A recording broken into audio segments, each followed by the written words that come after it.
Hello, everybody, and welcome back to another episode of What's the Word? Eagle Alumni Spotlight Podcast. Today we are joined with a graduate from 2022, so let's get into it.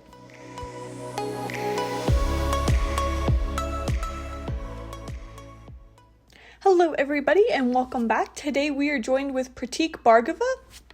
And Pratik, why don't you give us a little bit about yourself?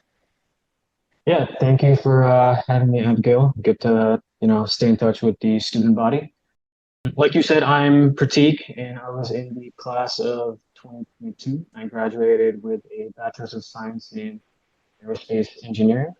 And then, while I was on campus, I was involved in a lot of engineering organizations. But I think my favorite memory or my legacy at the school is setting up the soccer club. Formed a lot of lifelong friendships through that club. So yeah, that's a little bit about me. That's awesome. And do you have a favorite memory from Riddle you'd like to share with us? Sure, yeah. I think the last year of school, my senior year, we had a grueling capstone project, and to kind of see that come to fruition in my last semester was really incredible. And to share their experience with people that I formed friendships with, that I still value and stay in touch with, was incredible to me. And a lot of those people are people that I now work with at Raytheon. So I'm happy that I got to experience that with friends that I now am still in touch with. That is so awesome. Very cool. Very cool that you get to stay in touch with them in your current job. Which kind of leads me into my next question. What do you do at your current job? So I am a aerodynamicist at Raytheon, and I'm working on hypersonic interceptors. And so a majority of my job is, doing aerodynamic analyses to verify that our performance that we're stating to the government is actually what we can accomplish. And so we are aiming to field this hypersonic interceptor by 2027. So there's a lot of, we're at the point in the engineering cycle where we're doing a lot of wind tunnel testing right now. So I get to do a lot of, wind tunnel test planning and execution. Recently did a wind tunnel test in Alabama. That was really exciting. Hand in hand with all of this is a lot of documentation that goes into it. So report writing, presentations, pitching things to the higher ups, making sure things are on track. So that's a little bit about my job. Wow. That's a lot that goes into it, but I guess it's very rewarding when it all comes together at the end. Absolutely. Yeah. All right. And then what would you say your favorite part of your current job is? I think the part of my job that I like the most is being able to work on things that are, cutting edge in the technology of tomorrow. This is a collaborative effort between Japan and the United States. To be able to work on an international effort is really exciting for me. And I'm getting to learn and see things that, as a kid, I would not have thought that, this is where my future would have ended or even started. Sorry. So it's really exciting to see and learn the things that I get to and to be a part of, the defense of the United States of tomorrow. Wow, that is very, very cool. Not a lot of people get to say that. So, and you said right now you're working with wind tunnel stuff. What does a typical day look like with that? There's a lot of back end paperwork that goes into it. So, we have to get in touch with suppliers not only for our model, but also, which wind tunnel facility we want to use. There's a lot of back and forth between these three entities, one being the wind tunnel, one being the model supplier, and then the third entity being us.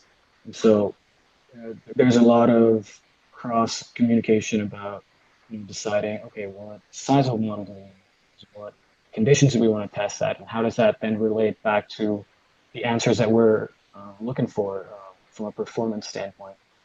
So I'd say like about 80% of it is actually setting the wind tunnel test up, and then 20% is actually the execution. Although the execution is the most fun part, you get to travel, and I've got to see parts of the United States that I didn't think I would have originally planned to. Right. And so, to go out there and see things that I can't talk about is really exciting. Oh, that is awesome. Very, very cool. And you mentioned a little bit of writing.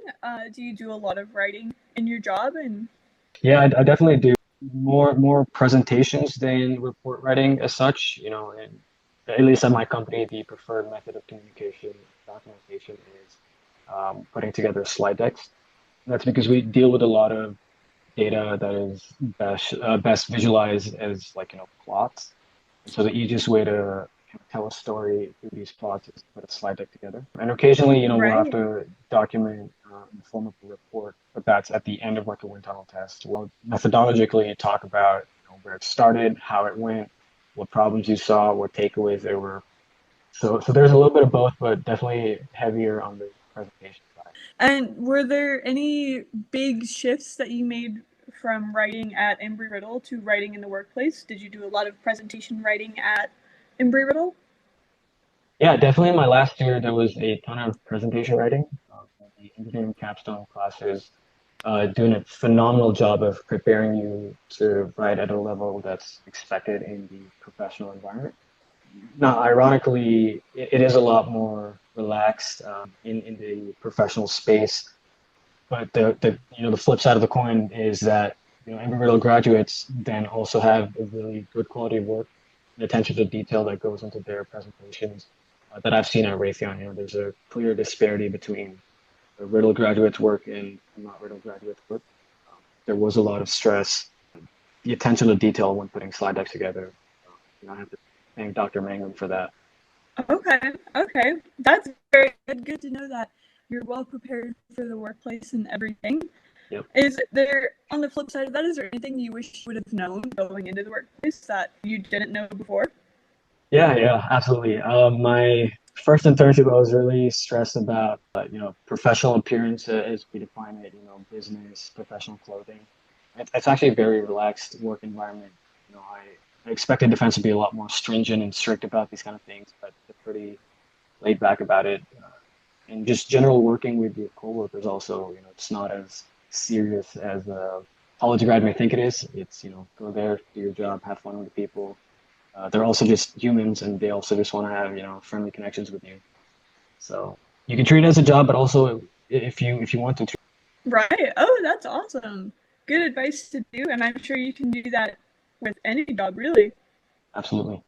All right, and then so my last question for you today: do you have any advice for our current Eagles?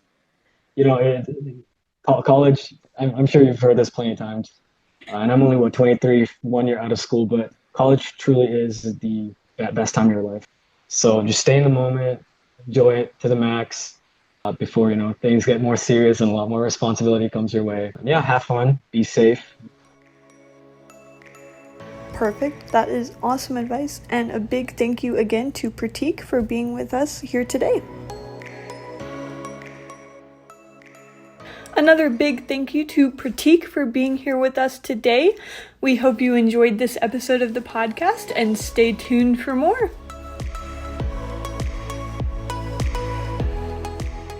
This podcast is supported by the Department of Humanities and Communication at Embry-Riddle Aeronautical University in Prescott, Arizona. Abby Bradbury is our host, Matthew Haslam is our department chair, and I'm Amelia Chesley, Assistant Professor of Professional Writing.